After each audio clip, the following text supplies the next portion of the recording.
Thank you for joining me today. We have all been working hard to build our careers in 2023, either as an employee or as an entrepreneur, or both, because many of us are doing both.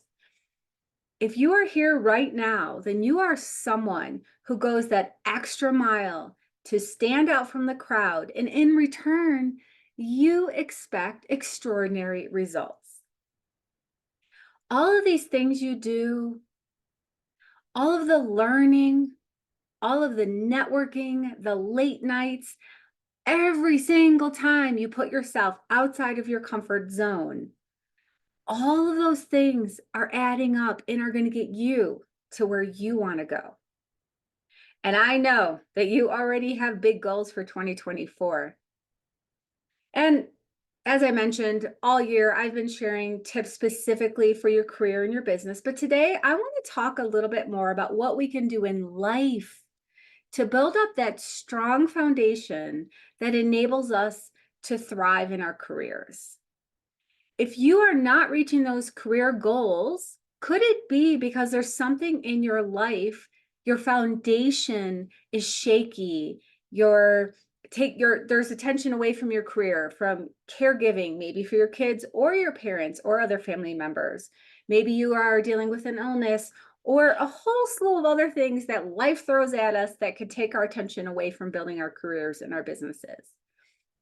Because let's face it, our careers do not exist in a vacuum. But I think everyone would agree. One thing is clear.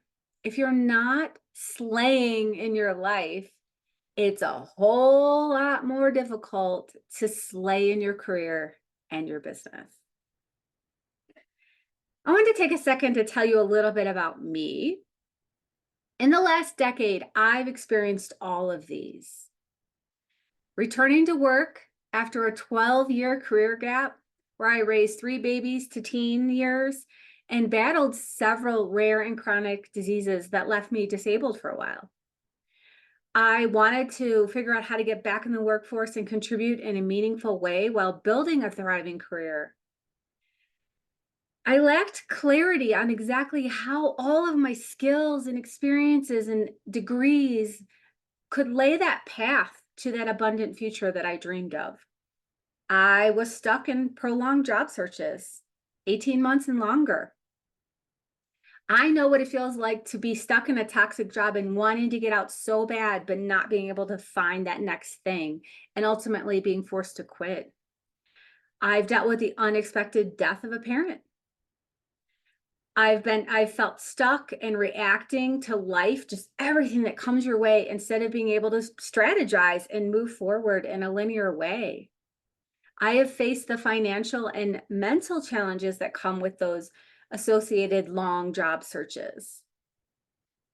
I, like many of you, dreamed of being an entrepreneur for a long time and have waited and waited and waited to launch a business idea before I finally did.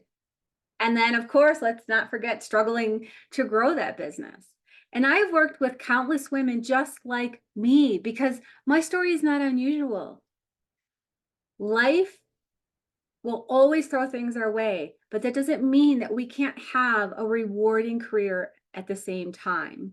Or after we get over that hurdle, after I got over being disabled and was able to work again, I was able to launch my career. So how did I get from all of that stuff to slaying at life?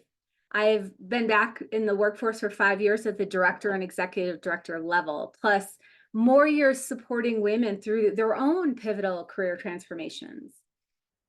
But more importantly, I work on my terms as my own boss at that intersection of where my superpowers, my skills, and my purpose in life intersect. And I think that everyone would agree, I want to get there, right? So how did I do that? And that's what I want to talk about today.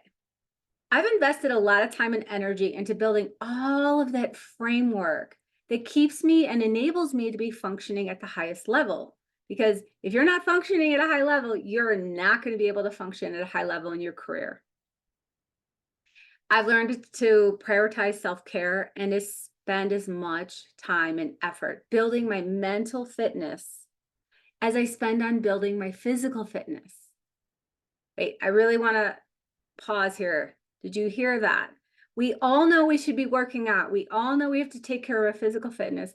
But I would argue that taking care of our mental fitness is as important, if not more important, than taking care of our physical fitness. So how do you rate yourself on things like self-care, sleep, nutrition, the two fitnesses? I can already hear all the saboteurs shouting at me through the computer. I'm too busy.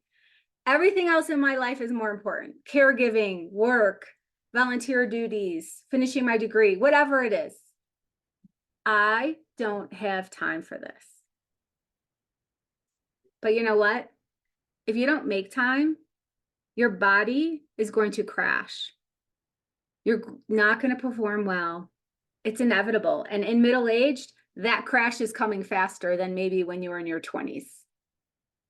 So the number one thing that you have to do to slay at life in 2024 is learn to prioritize you. And that doesn't mean putting your career first at the detriment of everything else. That's why we're talking about this today.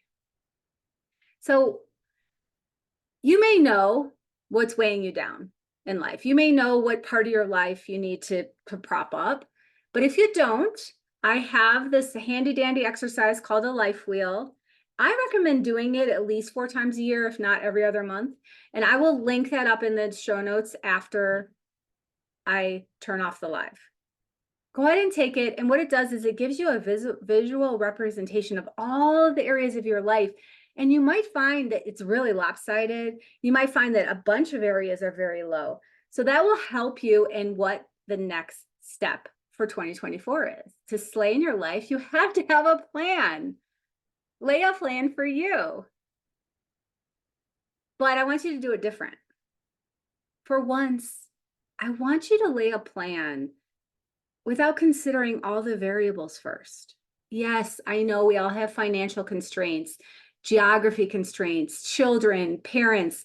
I know that this isn't, our lives don't live in a vacuum, but for once, let yourself lay a plan or lay a dream or a frame of where you want to go constraint free, instead of laying your dream with the bits and pieces that are left over in between everything else.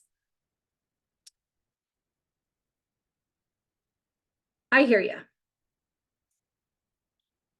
Now that you have this frame, the next step is to consider, I don't have time to do all the things. I can't get upskill and go on a diet and work out every day and work on my spirituality. I can't do all those things at once. I hear you. And that's why I want to introduce the idea of a keystone habit. Have you heard of that before? What's one thing that you can do and start today that will fundamentally change who you are 1 year from now? Yeah, this is not a New Year's resolution. This is a 1-year commitment. Are you up for the challenge? Some people might choose to prioritize eating correctly. Some people might choose to exercise more. All sorts of keystone habits. My keystone habit 1 year ago was choosing to learn to quiet my mind, to learn to sit still. Does that sound nuts? I was like, yep, my thing I'm working on is learning to be lazy. No, I'm just kidding. When I started, I wasn't completely sure what that would look like. What does quieting your mind look like? I was always in fight or flight. Was always planning ahead. I was always processing. I always had earbuds in, listening to podcasts, even when I was vacuuming or driving. I always had my brain going. I never turned my brain off. And then you wonder why you can't sleep, right? So I started off with 5-minute meditations and journaling. YouTube has lots of great stuff. There's tons of apps. Soon I started a yoga practice, and I've been consuming more and more information about how to build your mental fitness. I got better at meditation, but still, I have that brain. I always have to pull myself back. Affirmations, manifesting, because I learned that once you quiet your mind, you can use this powerful tool to help you instead of hurt you. And I can see some of you guys are listing these things that you want to do this year. Committing, yeah, there you go. That's a good idea. Habit stacking, right? So when you set this keystone habit, and it's not a New Year's resolution, it's something that you want to keep doing, you have to figure out how you're going to hold yourself accountable. So if you set out a goal to work out, what can you do the night before? Lay out your clothes, arrange to meet someone at the gym, right? Accountability partners.